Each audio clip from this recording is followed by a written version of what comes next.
माझ्या लेकराची देशद्रोही करायचा विचार नव्हता, ते देशावर भक्ती करणारा होता. पण ती काय तर करून सरकारला मी मागणी मागन, काय तर नोकरी मागन म्हणून ह्या धोरणानं माझं लेकरू तिथं गेलं असेल. ते आळाणी नव्हतं ना, येडं नव्हतं ना, काय नाही. एवढेही शाळेमध्ये सत्कार झालेत. आज अमोल तिकडं आहे, तर आज तुमचे किती हाल होत आहेत ते सगळं विचारायला आलोय.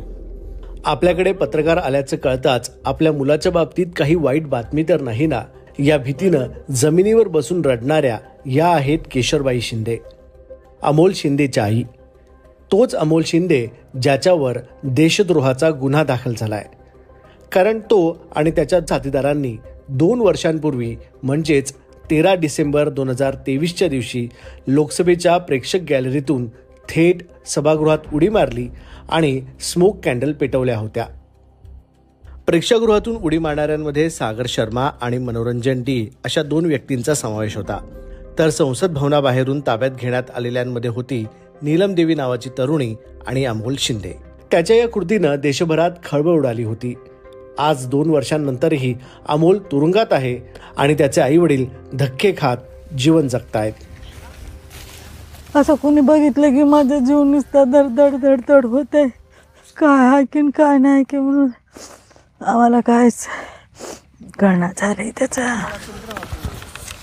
आधी बोलत होते, हळूहळू आम्ही गेले की उठून जात होते. आमच्या घराला कोणी येत नव्हतं, जात नव्हतं. पोरानं असं केले म्हणून हे करत होते.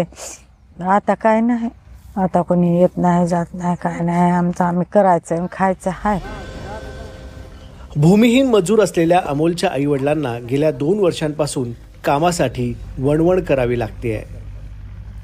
त्या बी आता ह्या 2-3 महिन्यामध्ये कामाला निघाला सोयाबीनपासून. अगोदर तर कोणी कामालाच बोलवीत नव्हतं, नको पोलीस लोक येते.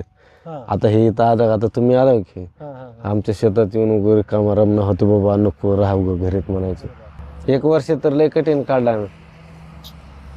आता जरा जाऊन येण्या पोराकडे जाऊन आल्यापासून कोणी काही करणार नाही. मुलाची सुटका व्हावी यासाठी अमोलचे आई वडील रक्ताचं पाणी करत आहेत.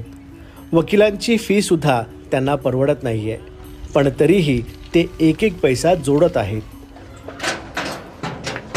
50,000 मागितलेत, 50 भरला आम्ही काहीतरी 15,75 पहिल्या सर्व 25 मागितले, 25 भरलं. पण आता 2 तारखेला गेलतो, 3 तारखेला भेट झाली, 3-4ला पोराचे.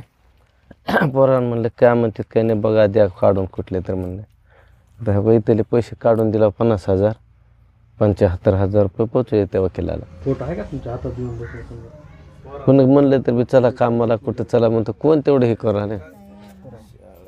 बाई आता उठल्या महिन्यात 2 महिन्यात, नाही तर बाईचं बी काही खरं नव्हतं उठायचं.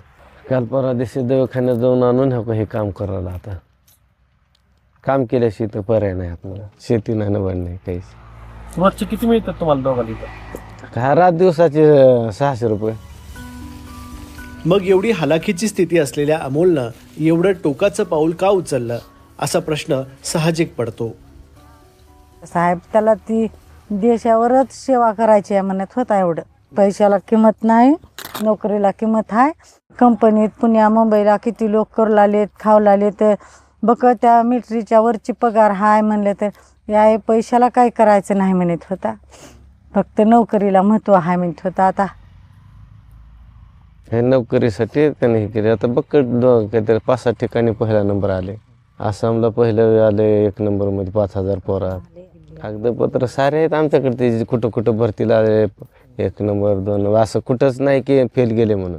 प्रत्येक भरतीला गेलेलं त्याला मिलिटरीची आशा होती, बाकीचं कोणती नाही ड्युटी करायची. तर 30 आरपीची करायची, नाही तर नाहीच म्हणायचं. 1 नंबर आला होता. आज एखादी मोठ्याचं असतं तर आज 100 बाऱ्या आणल्या असते, 100 बाऱ्या नेल्या असते. आपल्याकडे कोण बघू लागले. अहो याज देतो म्हणलं तर कोणी रुपये देणं गेले. याजानं पैसे देतो म्हणलं तर अहो इथं काम करू तर ह्या मालकानं पैसे दिले, ते तिकडे भरले. तर लेकरासाठी काहीतरी करावं. तर रात दिवस दोघंच राहतं इथं. रात्री 12ला 1ला जाता, सकाळ 8-9ला स्वयंपाक करून घेऊन येता, इथंच राहतं.